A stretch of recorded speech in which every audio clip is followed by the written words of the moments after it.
Hello दोस्तों, कैसे हैं आप। मैं स्वागत करती हूं आपका अपने यूट्यूब चैनल भाषा अध्ययन पर, जो है आपका अपना चैनल।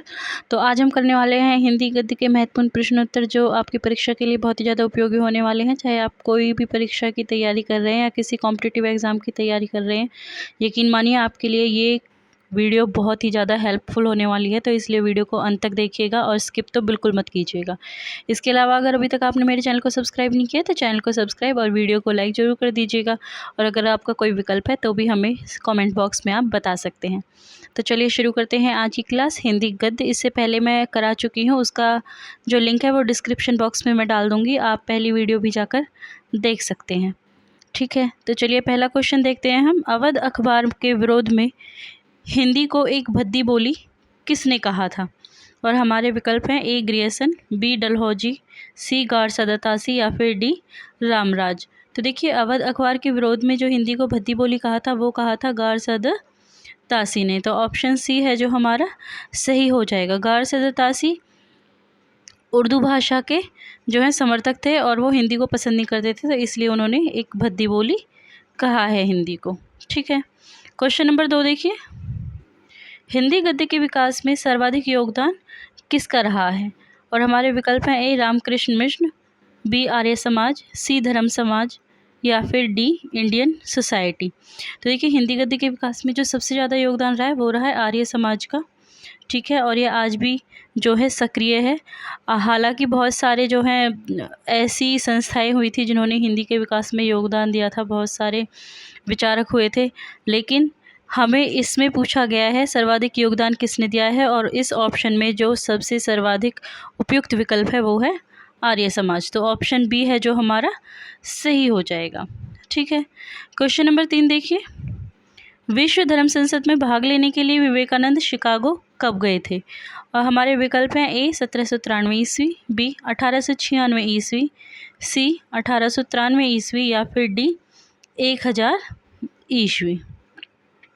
तो अगर इसमें विश्व धर्म संसद में भाग लेने की बात हो रही है विवेकानंद जी की, तो विवेकानंद जी शिकागो गए थे 1893 ईस्वी में। तो ऑप्शन सी है जो हमारा सही हो जाएगा। ठीक है, चलिए ये क्वेश्चन है, क्वेश्चन नंबर 4। इतिहास तिमिरनाशक किसकी रचना है? और हमारे विकल्प हैं ए शिव प्रसाद सितारे हिंद, राजा लक्ष्मण सिंह, सदा सुखलाल और लल्लू लाल। देखिए, जो इतिहास तिमिरनाशक रचना है ये अभी जो जून 2024 में पेपर हुआ है उसमें भी आया था ये क्वेश्चन। ठीक है, तो इतिहास तिमिरनाशक के जो रचनाकार है या फिर आप कह सकते हो लेखक है, वो है शिव प्रसाद सितारे हिंद। तो पहला ही ऑप्शन जो है हमारा सही हो जाएगा। ठीक है, क्वेश्चन नंबर 5 देखिए। अभिज्ञान शकुंतलम का विशुद्ध हिंदी अर्थात खड़ी बोली गद्य में अनुवाद किसने किया है? और हमारे विकल्प हैं राजा लक्ष्मण सिंह, बी राजा सितारे हिंद, सी सेवक दास या फिर डी गोपाल चंद्र गिरिधर दास। तो अभिज्ञान शकुंतलम का जो खड़ी बोली गद्य में अनुवाद किया है वो है राजा लक्ष्मण सिंह। पहला ही ऑप्शन जो है हमारा सही हो जाएगा। ठीक है, क्वेश्चन नंबर 6 देखिए। राजा लक्ष्मण सिंह की गद्य शैली थी, और हमारे विकल्प दिए हुए हैं ए अरबी फारसी बहुल, बी अंग्रेजी शब्दावली बहुल, सी संस्कृत निष्ठ हिंदी या फिर डी इनमें से कोई नहीं। तो राजा लक्ष्मण सिंह की जो गद्य शैली थी वो संस्कृत निष्ठ हिंदी थी। ठीक है, और इन्होंने खड़ी बोली की जो है विकास में काफ़ी योगदान भी दिया था। क्वेश्चन नंबर 7 देखिए। हिंदी को संयुक्त प्रांत में कचहरियों की भाषा कब बनाया गया? और हमारे विकल्प हैं ए 1902, बी 1800 ईस्वी, सी 1937 या फिर डी 1900 ईस्वी। देखिए, पहले जो संयुक्त प्रांत में कचहरी वगैरह की भाषा थी वो क्या थी? उर्दू थी या फिर अंग्रेजी थी। हिंदी को इतनी मान्यता प्राप्त नहीं थी। ठीक है, लेकिन 1900 ईस्वी से जो है हिंदी को कचहरियों की भाषा बनाया गया। तो ऑप्शन डी है जो हमारा सही हो जाएगा। अगर बात करें 1800 ईस्वी में क्या हुआ था, तो 1800 ईस्वी में कलकत्ता विश्वविद्यालय की स्थापना हुई थी, ये भी आपको याद रखना है। ठीक है, चलिए क्वेश्चन नंबर 8 देखते हैं। क्वेश्चन नंबर 8 क्या कह रहा है? हिंदी नई चाल में ढली 1873 कथन किसका है?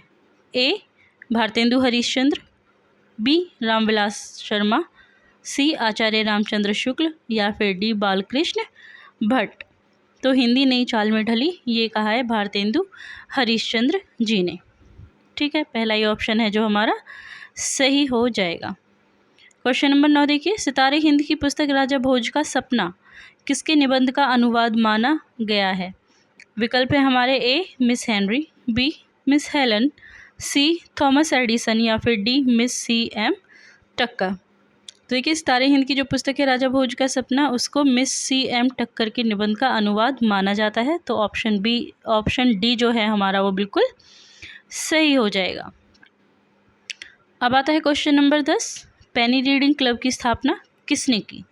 ए बालकृष्ण भट्ट, बी भारतेंदु, सी प्रताप नारायण मिश्र या फिर डी श्रद्धाराम फुल्लोरी। तो पेन रीडिंग क्लब की स्थापना भारतेंदु जी ने की थी। ऑप्शन बी है जो हमारा सही हो जाएगा। क्वेश्चन नंबर 11 देखिए, हिंदी के प्रचार प्रसार में ईसाइयों का योगदान किस रूप में है? और हमारे ऑप्शन है ए स्कूली स्थापना, बी हिंदी पुस्तकों का लेखन, सी बाइबल का हिंदी में अनुवाद कराकर प्रचारित करना या फिर डी प्रेस की स्थापना। देखिए, ईसाई वैसे तो हिंदी का जो है प्रचार प्रसार नहीं करना चाहते थे, ऐसी उनकी कोई मंशा नहीं थी कि हिंदी को जो है वो विकसित करे, लेकिन उन्हें अपने धर्म का प्रचार करना था। ठीक है, उन्हें अपने धर्म का प्रचार करना था और किसी तरह से उन्हें हिंदुस्तानियों से कनेक्ट करना था। मतलब हिंदुस्तानियों से वो किस तरह से अपने आप को कनेक्ट कर सकते थे, किस तरह से उन्हें ईसाई धर्म में परिवर्तित कर सकते थे, उसी अपने जो उद्देश्य है उसको सिद्ध करने के लिए उन्होंने क्या किया, बाइबल को हिंदी में अनुवाद कराकर प्रचारित किया, ताकि जो हिंदू हैं वो ईसाई धर्म में परिवर्तित किए जा सके। लेकिन इसी वजह से कहीं ना कहीं जो है हिंदी का प्रचार प्रसार हुआ। तो ऑप्शन सी जो है हमारा वो बिल्कुल सही हो जाएगा, बाइबल का हिंदी में अनुवाद कराकर प्रचारित करना। ऑप्शन सी सही जवाब होगा। ठीक है, क्वेश्चन नंबर 12 देखिए, राजा शिव प्रसाद किस भाषा के समर्थक थे? और हमारे ऑप्शन है ए आम फहम भाषा तथा नागरी लिपि, बी संस्कृत निष्ठ, सी उर्दू या फिर डी अरबी फारसी बहुल। तो देखिए, राजा शिव प्रसाद से जो वो नागरी लिपि के अर्थात खड़ी बोली के समर्थक थे। तो पहला ऑप्शन है जो हमारा सही हो जाएगा। क्वेश्चन नंबर 13 देखिए, पंजाब में हिंदी का प्रचार कौन कर रहा था? ए फिरदौसी, बी नवीन चंद्र राय, सी ईश्वर चंद्र विद्यासागर या फिर डी स्वामी विवेकानंद। तो देखिए, पंजाब में जो थे वो नवीन चंद्र राय थे जो कि हिंदी का प्रचार कर रहे थे। तो ऑप्शन बी है जो हमारा बिल्कुल सही हो जाएगा। क्वेश्चन नंबर 14 देखिए, खड़ी बोली को अंग्रेजों द्वारा आविष्कृत किसने माना है? और हमारे विकल्प हैं ए रामचंद्र शुक्ल, बी श्याम सुंदर दास, सी ग्रियर्सन या फिर डी मिश्र बंधु। तो अंग्रेजों के द्वारा आविष्कृत ग्रियर्सन मानते हैं। तो ऑप्शन सी है जो वो हमारा बिल्कुल सही हो जाएगा। ठीक है, क्वेश्चन नंबर 15 देखिए, भूगोल हस्तामलक ग्रंथ के रचयिता कौन है? और हमारे विकल्प हैं शिव प्रसाद सितारे हिंद, बी राजा लक्ष्मण सिंह, सी श्रद्धाराम फुलोरी या फिर डी नवीन चंद्र राय। तो देखिए, भूगोल हस्तामलक के जो रचयिता हैं वो हैं शिव प्रसाद सितारे हिंद। ठीक है, तो पहला ही ऑप्शन है जो हमारा सही हो जाएगा। क्वेश्चन नंबर 16 देखिए, बजरौया 6ठी शताब्दी के ज़बान हिंदी में हिंदी शब्द का क्या अर्थ है? और हमारे विकल्प हैं ए हिंदी भाषा, बी भारत, सी उपयुक्त दोनों या इनमें से डी कोई भी नहीं। तो ज़बान हिंदी में जो हिंदी शब्द का प्रयोग होता है 6ठी शताब्दी में वो भारत के लिए होता है। तो ऑप्शन बी है जो हमारा सही हो जाएगा। ठीक है, अगर आपने अभी तक चैनल को सब्सक्राइब नहीं किया तो चैनल को सब्सक्राइब और वीडियो को लाइक ज़रूर कर दीजिएगा और अपनी राय हमें कमेंट बॉक्स में ज़रूर बताइएगा आपको वीडियो कैसा लगा, या फिर आगे आप और किस टॉपिक पर जो है क्वेश्चंस चाहते हैं एमसीक्यू या पीवाईक्यू में लेके आऊँ।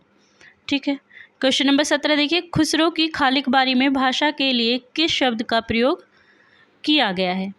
ए हिंदवी, बी हिंदी, सी हिंदी या फिर डी इनमें से कोई नहीं। तो खालिक बारी में खुसरो जी ने हिंदवी शब्द का जो है प्रयोग किया है। तो पहला ही ऑप्शन है जो हमारा सही हो जाएगा। क्वेश्चन नंबर 18 देखिए, खड़ी बोली गद्य में रचना प्रारंभ कब हुई थी? विकल्प देख लेते हैं, ए 10वीं शताब्दी, बी 13वीं शताब्दी, सी 14वीं शती या फिर डी 11वीं शताब्दी।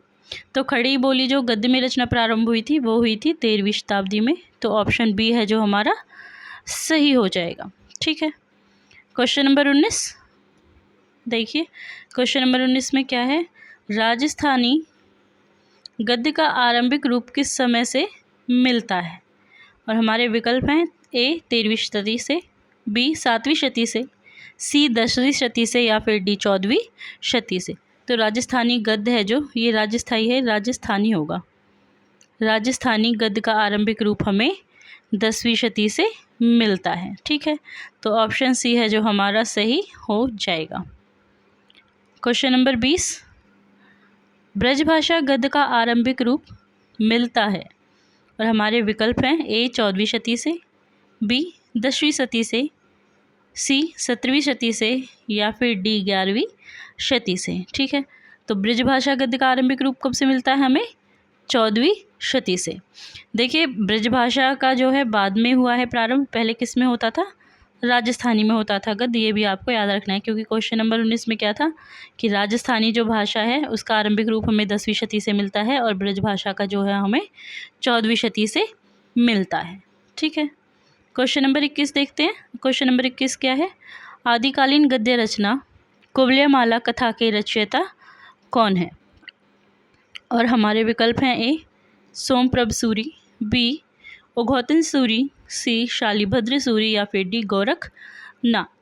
तो कुवलयमाला जो कथा है उसके रचयिता हैं उद्घोतन सूरी। ठीक है, ऑप्शन बी है जो हमारा सही हो जाएगा। क्वेश्चन नंबर 22, रोड़ाकृत गद्य की रचना, ए राउलवेल, बी उक्ति व्यक्ति प्रकरण, सी सबरस, या फिर डी लताइफे हिंदी। तो देखिए, रोड़ा की जो रचना है वो है राउलवेल, और ये कैसी कृति है? एक ये शिलांकृत कृति है, ये भी आपको याद रखना है। शिलांकित कृति क्या होता है? शिलांकित कृति होता है जो कि शिलाओं पर अंकित की जाती है, शिलांकित कृति। ठीक है, चलिए आगे चलते हैं। क्वेश्चन नंबर 23, आदिकालीन गद्य रचना है ए उक्ति व्यक्ति प्रकरण, बी वर्ण रत्नाकर, सी कीर्तिलता, या फिर डी उपयुक्त सभी। तो जो ये उक्ति व्यक्ति प्रकरण, वर्ण रत्नाकर, कीर्तिलता जो हैं ये सभी आदिकालीन की गद्य रचनाएं हैं, तो इसलिए ऑप्शन होगा हमारा डी। अगर आपसे पूछा जाए कीर्तिलता किसकी रचना है, तो कीर्तिलता किसकी रचना है? विद्यापति की। ठीक है, विद्यापति की रचना है कौन सा? कीर्तिलता। चलिए आगे चलते हैं। क्वेश्चन नंबर 24, राजस्थानी गद्य मिलता है ए मौलिक और अनुदित ग्रंथों में, बी टीकाओं में, सी कवियों की निजी रचनाओं में बीच बीच में टीका के रूप में, या फिर डी उपयुक्त सभी रूपों में। तो देखिए, राजस्थानी जो गद्य मिलता है वो सभी रूपों में मिलता है, तो इसलिए ऑप्शन डी है जो हमारा सही हो जाएगा, क्योंकि राजस्थानी में टीकाएँ भी मिलती हैं, मौलिक और अनुदित ग्रंथ भी मिलते हैं, और कवियों की जो निजी रचनाएँ हैं उनके बीच बीच में टीका के रूप में भी हमें मिलती है। तो सभी रूपों में ऑप्शन डी हमारा सही हो जाएगा।